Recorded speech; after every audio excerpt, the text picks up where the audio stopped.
Om.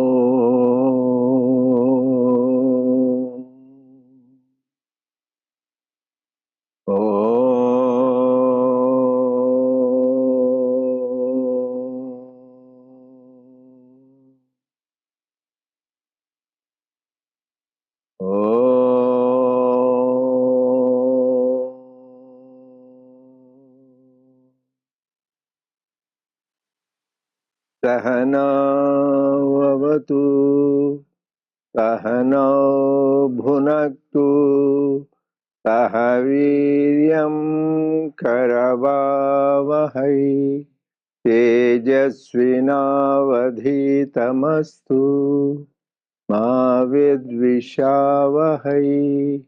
Om Shanti Shanti Shanti. May the Lord protect us. May He nourish us. May we acquire the capacity to study and understand the scriptures. May our study be brilliant. May we not cavil at each other.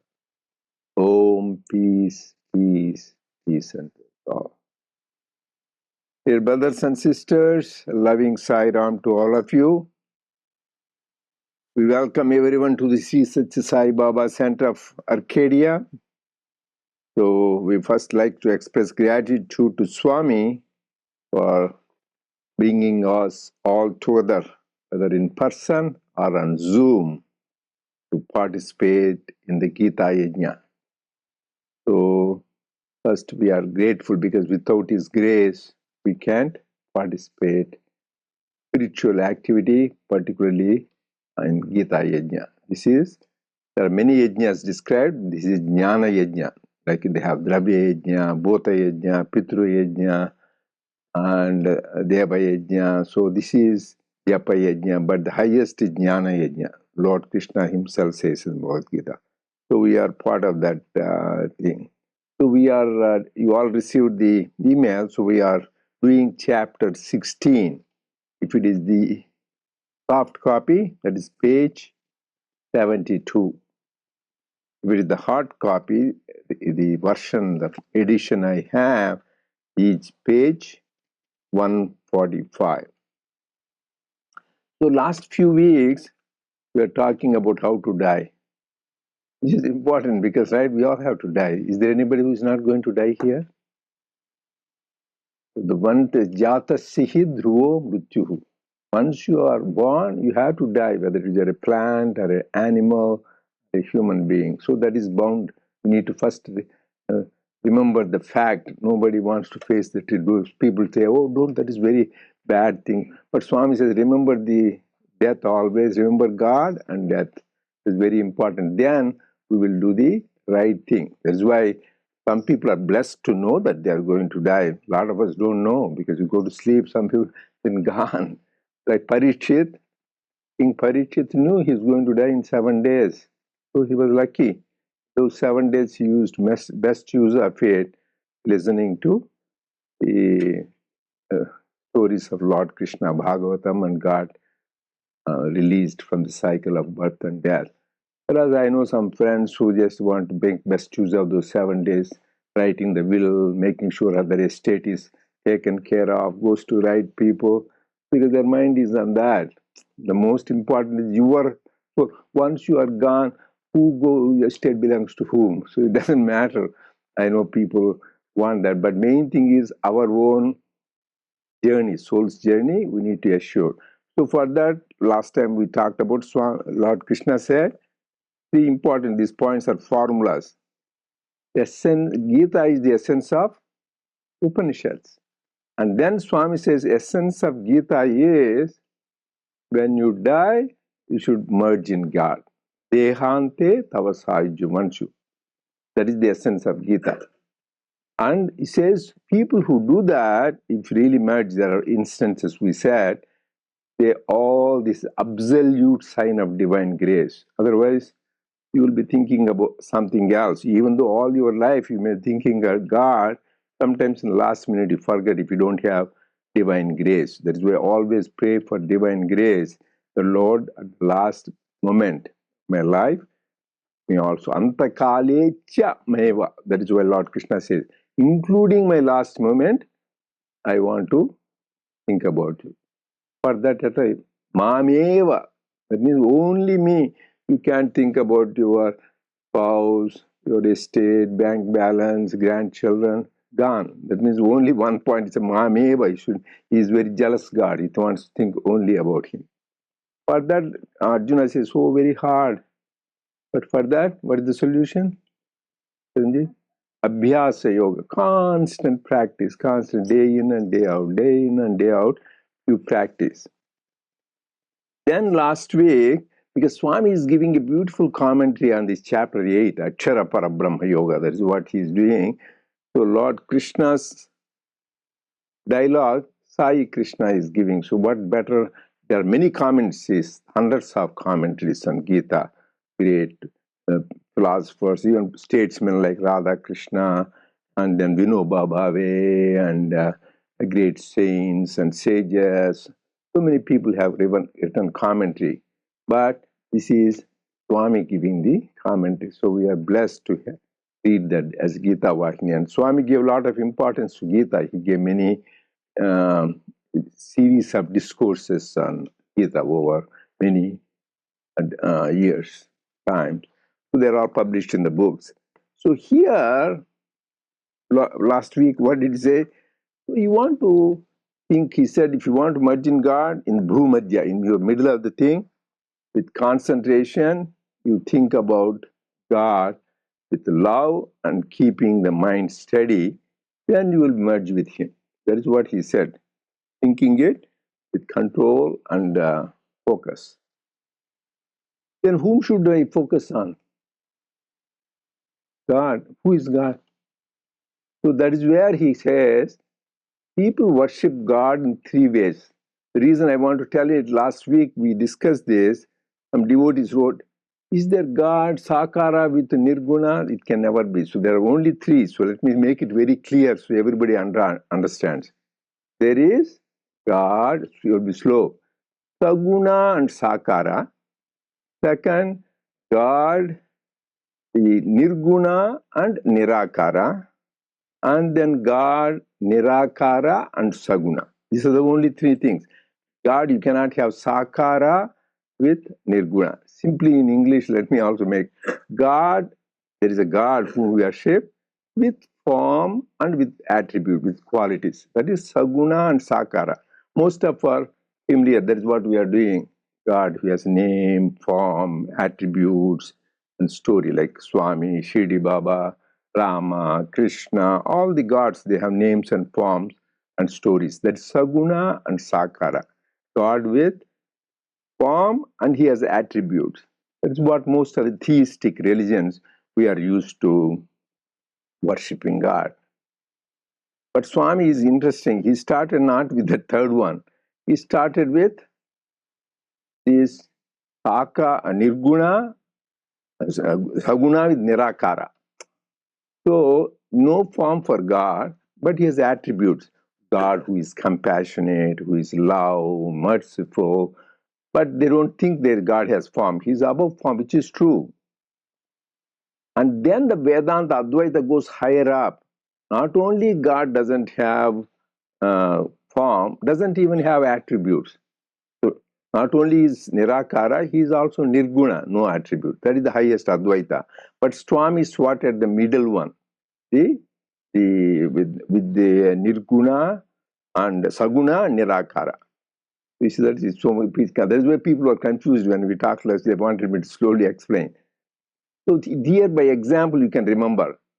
Saguna Sakara is all the temples we go to and places of worship we go to. Saguna Sakara, we go there, idol and form and worship all the places.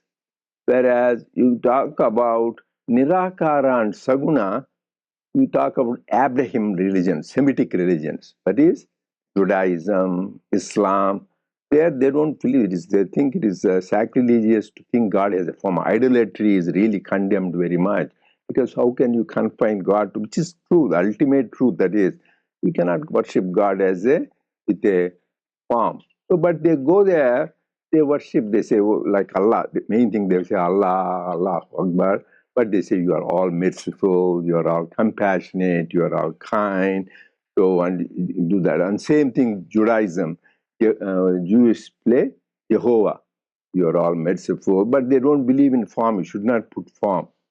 That is their worship. That is what Swami is telling. Those who don't believe in form, but they believe in attributes.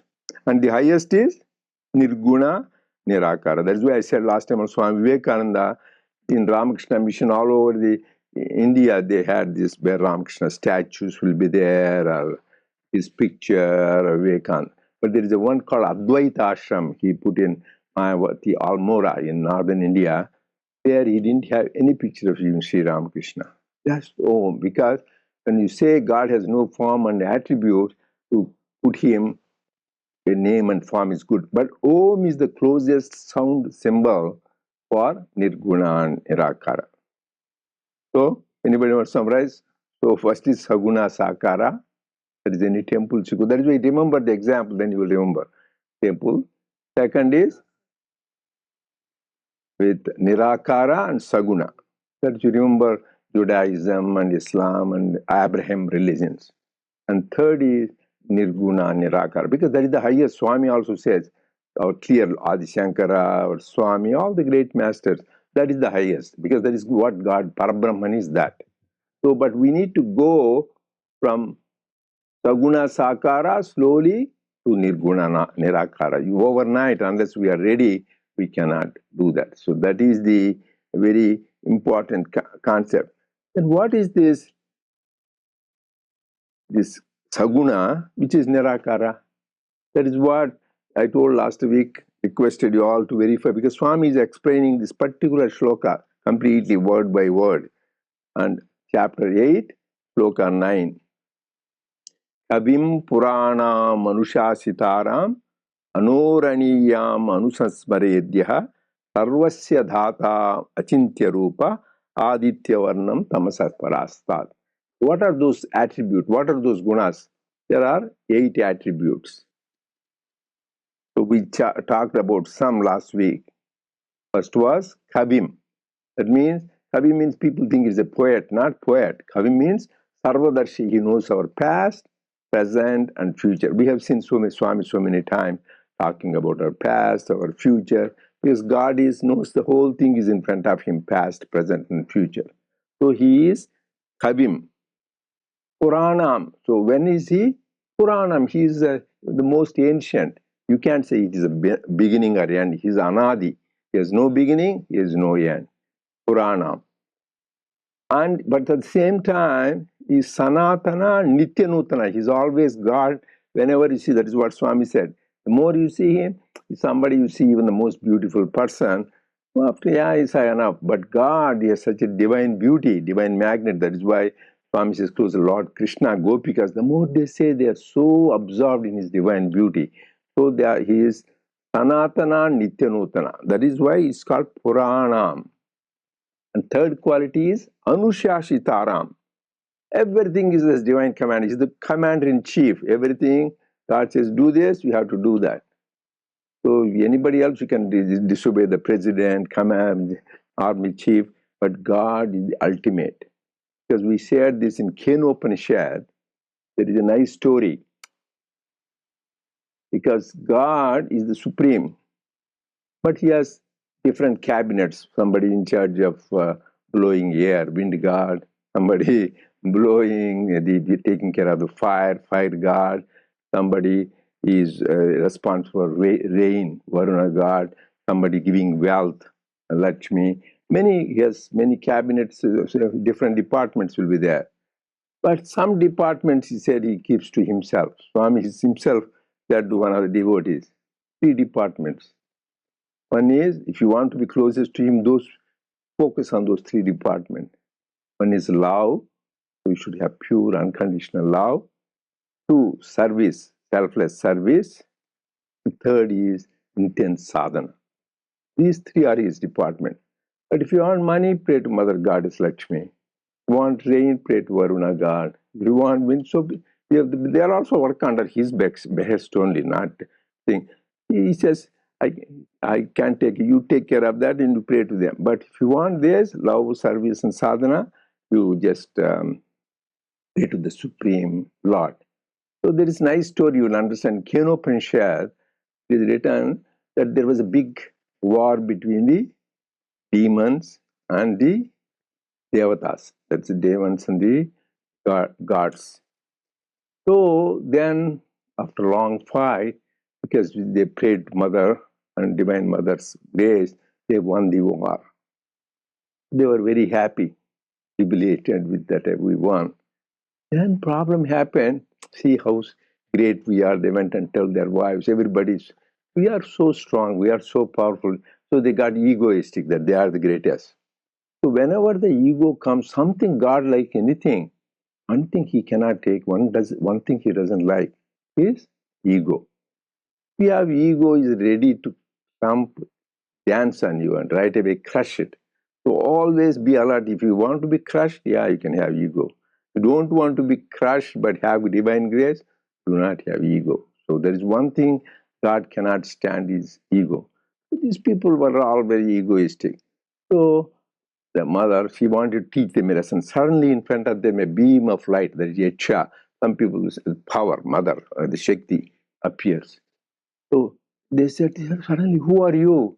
They said, who are you? They asked. Then they went and told the god, king of gods. Who is king of gods? Indra. So they said that this thing is there. Then he says, he sends fire god, take care of them. So tell how powerful you are. Then that fire god goes there and says, who are you? Don't you know me? I am fire god. I can burn anything, even I can get into big green forest, anything we put on the front, I can burn it off. And we have seen that, right? Recently, wildfires in the west. So many houses were gone, so many things were gone. If the fire, these wildfires are there, so there is gone. There is nothing, even fire engines up to a point can help, not really do too much, because that is the power. So this guy was so egoistic. Then he goes and says, I am the fire. Okay, put a blade of grass, that power. Okay, burn it. He does this, does nothing. Blade of a grass, he cannot burn it. Then he gets humiliated and comes back to Indra, says, see, come on, how is it? Okay, then he goes, sends the god of wind, Vayu. So you don't. Who are you? I am wind god. I can put hurricanes and blow up the houses, even mountains. I can blow it up. Everything I can blow it up. So much power. Okay, we send the blade of grass, blow it. He couldn't do that. And which was God's. Then he goes back and tell Indra. And he says, "My God, this must be some power." So then Indra himself, when you said, "Or we tried, we can't do anything. You are our head. You are the Lord of God. You go." He goes, says, "Who are they? Who are you?" By the time disappears, that power is not even there. Oh, I am not even worthy of your vision. He feels humiliated.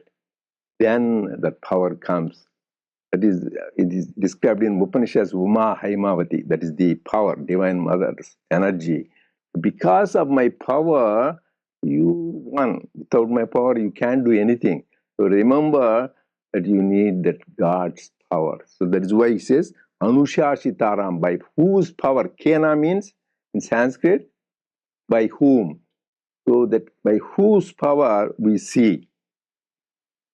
Kena means by whose power we hear, by whose power we taste, by whose power we breathe. It is not simple. I have seen people, young people who cannot see, suddenly they lose the vision. They may have eye looking at it will be good, but their retina will be gone, their cones will be gone, even to see color vision. Everything is that power.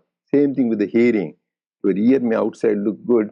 You cannot hear certain frequencies, you may be deaf. So that is by whose power you can see, by whose power you can hear, by whose power you can taste. So that is the ultimate divine power. So this is the second quality. Third quality. First Kavim, that's why we discussed up to Anushashitam last week, right? Third. Now he is going to discuss the other one. Now fourth one. You now you can continue Rupama on page 145. We talked about, at least please remember this, we talked about Kavim, Puranam, Anushasitaram. Now we are going to talk Anuraniyan Manusarmanedya. And last week I said, somebody texted me, oh, this, please explain again Saguna, Sakara, Nirguna. So like that, if anything is, we want clarification, you don't need to, don't hesitate. We are all one family. Ask the question, we are here to discuss. It is nothing like a metaphysical class. So just it is where is practically where we should all have clarity in understanding. That's very important. Go ahead. Before I read, if anyone wants any really beautiful example of Nirguna Nirakara, Adi Shankaracharya wrote the Atma Shatakam. Atma Bodhakam. And it's, Atma Bodha. Yeah, and it's really beautiful, and it really describes that nicely. So it's on YouTube. Easy access. That is one thing. One way, we say we think modern technology is bad, but more in the old days you have to read, you have to go and read this book, you may not understand. So properly used, like Swami says, the knife is nothing wrong. You can hit somebody, kill somebody, murder. But in the hands of a good surgeon, it saves lives right away. So anything, everything, your money also, it is used people for abuse, for sense pleasures, bad. But it can be used for helping others, for good thing. Everything has how it is used that is most important. So that is very good. Sairam. The fourth expression you used was that he is Anora Niyan. Okay, so that Anora Niyan. Anora Niyan. Anora Niyan. Subtler than the subtle. Subtle? Anu means atom. That means he is the subatomic, even smaller than atom. Anuraniya. That's what. Anu means like Anu bomb. That says atom bombs. Atom is Anu. He is Anuraniya. He is subtler than the subtlest subatomic particle. Yeah. Subtle? Perhaps you thought that subtle indicates a diminutive, microscopic body. No. The expression subtler than subtle means nirguna, characteristicless, devoid of qualities. Something that you cannot fathom with the help of the eye and the ear and the rest of the senses. A thing becomes subtler with the reduction of its characteristics. If it has more, it is less subtle. Sabda, Sparsa, Rupa, Rasa, Gandha. These are the characteristics of the five elements: Akasha, Vayu, Agni, Jala, and Prithvi. Prithvi has all the five. Jala has only 4. Agni has 3. Rupa, Sparsa, and Sabda. Vayu, just Sparsa and Sabda. And then Akasha has only 1, Sabda. That is to say, each of these is subtler than the rest, and Akasha is the subtlest of all. This is self-evident.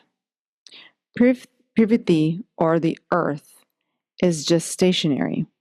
Water, or Jala, is subtler, and so it flows. Agni, or fire, is subtler than water, and so it rises up.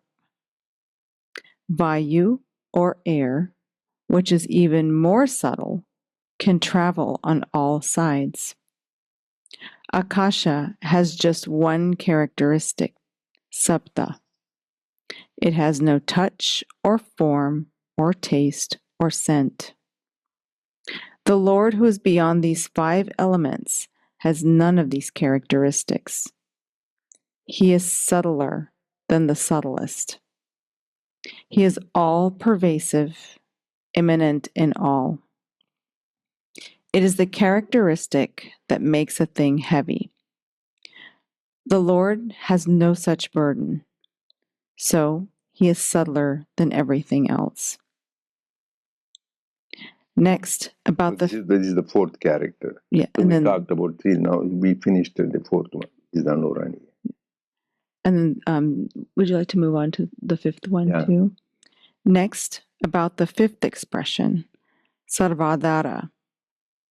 There are two categories, adara and adaya.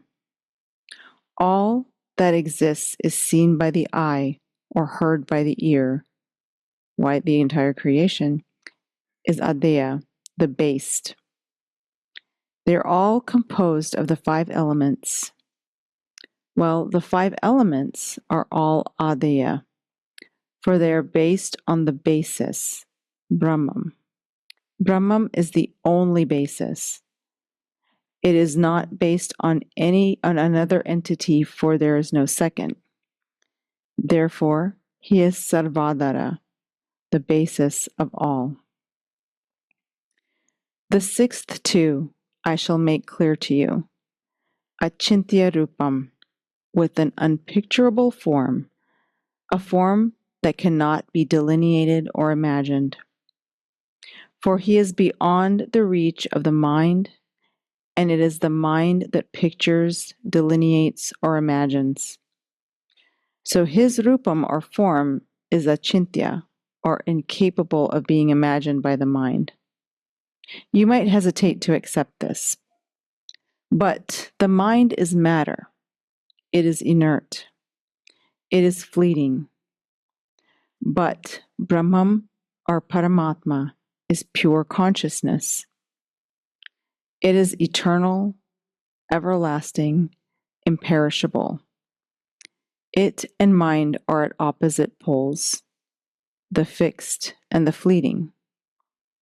They are totally unrelated. The mind dies, the other remains. The inert and the active are unrelated. So the question may arise in your mind, what then is the sadhaka to do? Oh, he is not deprived of hope. Let him picture the Paramatma as unpicturable, and that is enough. Dwell on such thought as this, and the fruit will be vouchsafed to you. The sadhaka must first learn the channels along which his thoughts should run. We stop at that point? Yeah.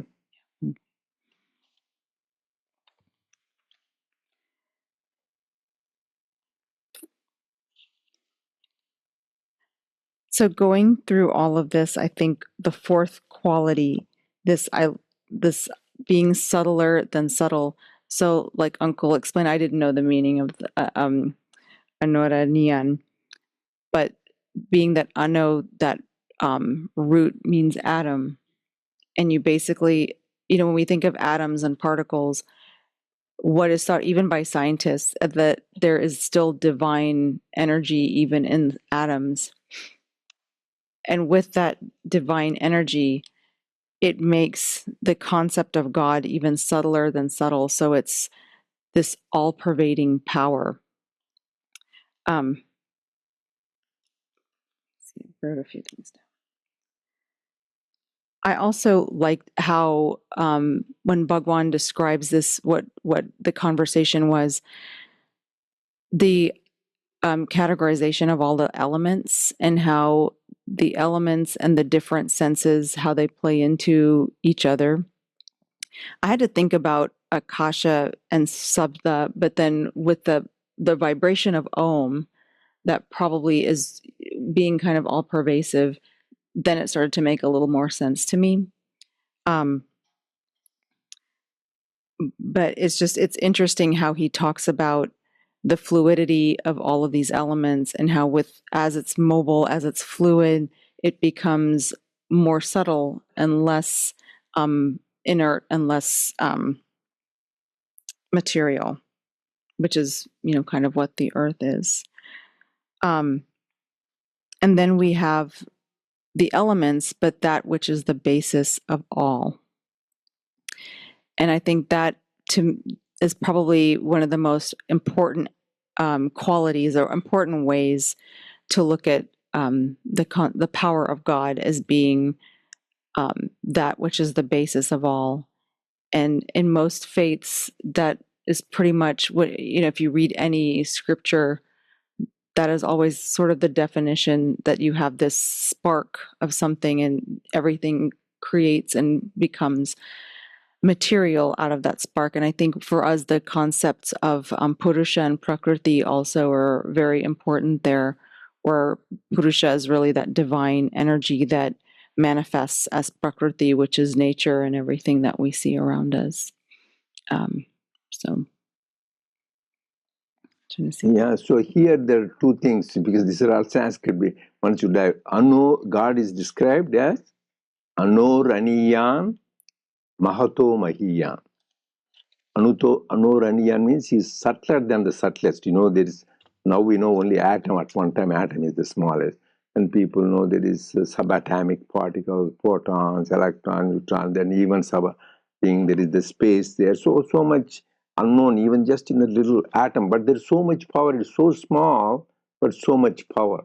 That is why when in the Manhattan Project, when Oppenheimer, the great scientist, when he did that, he was reflecting himself on Bhagavad Gita, how he said so much what his Lord Krishna said. Unfortunately, he used that. He was not responsible. Politicians used him to use it for wrong purposes, which destroyed during that World War, which is wrong. But he realizes how that is where he thinks. One is that so much energy is in such a small thing, atom, and also it was blasted. The lights was thousands of suns. They describe in Lord Krishna says the power of God is equivalent to Koti Surya Prabha. It is thousands, so much. So he was reminded of the sayings of Lord Krishna. Actually, I went to New Mexico when there is a museum about that. There is a saying how he thought about that thing. But at the same time, he's Mahato Mahiyan. He's the vaster than the vastest God, because there is nothing beyond him. Everything is fraction. That is why another thing is, we think this what is great. There are so many planets and so many solar units and so many galaxies. So all this, I was amazed to see in Purusha Suktam, says, Padosya Vishwa Bhutani Ripadasya Amrutam Divi.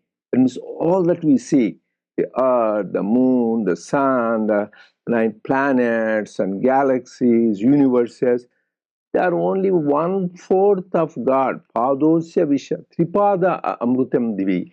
3/4 of is unmanifest. So God only let the only 1/4 of it manifest all that we see. You can see the magnitude of divine power. So that is why he is vaster than the vastest. That is why the Upanishads say, Nas alpa sukhamastu bhumaiva sukham. The vastest, everything. So if we have God, we have everything. So that is what, and he is responsible for all the elements. That all the 5 elements is earth, water, fire, air, and space. All these are the 5 elements, and everything, whatever we see, is composed of these 5 elements. Our human body, animals, plants. So it came from the 5 elements, dissolved back into the 5 elements. So they are not in our control. It's that once wind, sometimes they blow so hard. There is nothing the scientists cannot do. Same thing, the fires you cannot do, tornadoes, nothing you can do, and these tsunamis, water, this comes, earthquakes. These are all, even though you can predict, but you can't prevent, and sometimes you cannot do anything. It is obvious. We see so often day in even Texas, whenever there so much floods, and they were frustrated. Hundreds of flights were cancelled. Actually, we were so many people had to. Things shows God. Hey, don't think science you have control. He is the ultimate, but he has the control. That is what he said. But we have seen Shidi book. If you read, there was one time the fire goes up and up. Then everybody was worried. Then they go to Baba. Baba just hits his satka. That means he used to have a stick, tick, tick, tick. And the fire nicely comes down. And once there was a huge wind, everything was going and people were going helter. Then he goes, looks up, hey, calm down. He says, calm down. And same thing, Swami, I was there personally one time, was Swami didn't say anything, just there was a rain, we were all sitting in darshan. Just even though it was rain, but we didn't get up. People get up because Swami may come. So really came, and Swami looked like that up. It was just like that. It is completely clear. So just shows how he has control over all the elements. That is why to my father one time, Swami said, Swami, you derive energy from the elements. Swami says, no, the elements derive from me. So everything is dependent on him. That is why he says, he is Adhara. He is the support of everything. Even our birth, death, everything is in his hands. So one time, I think very early, Swami elder sister's brother, husband. So he was very dear to everybody because he was doing so much service to all the devotees. So Swami is really in the blood way brother-in-law. He's the elder sister's husband. He was very dear to everybody. So one time, the Kasturi writes, he had a rabid dog bite and he died. Everybody in the town was because he's not only related to Swami's brother-in-law, but he is a good person, very helpful and serves everybody. They felt it is not right. Then Kasturi didn't know that he comes meanwhile. He used to be in Bangalore, someplace he comes. Everybody in town is sad and says, my Swami, this person died, such a nice man, what happened? So he also felt bad, everybody is sad. She went to Swami, Swami, why didn't you do this? You were she was only young lady, his sister, elder sister, so sad, right? Why don't you? Swami says something, only God can say. How particular like నాకు time pass అయ్యేదట్లా. That means if there is no birth and death, how can I spend time? It means there is a part that is his drama. So he is all, so he is not attached because it's his brother-in-law. He has saved many people from death, right? L.C. Kovan and Colonel Bose and Radhakrishna Sethi, if you want. But this is in divine places. How can I pass time if there is no birth and death? So that is a part of the divine game. So it is under his control, birth and death. So for depending on their own karma, he lets them go through. Shows that everything is under control of God, with the 5 elements, our birth and death and everything. And another thing we have talked about here is no form. But for all of us, mixed up with body consciousness, can you close your eyes and meditate on something without form? Not easy, very difficult.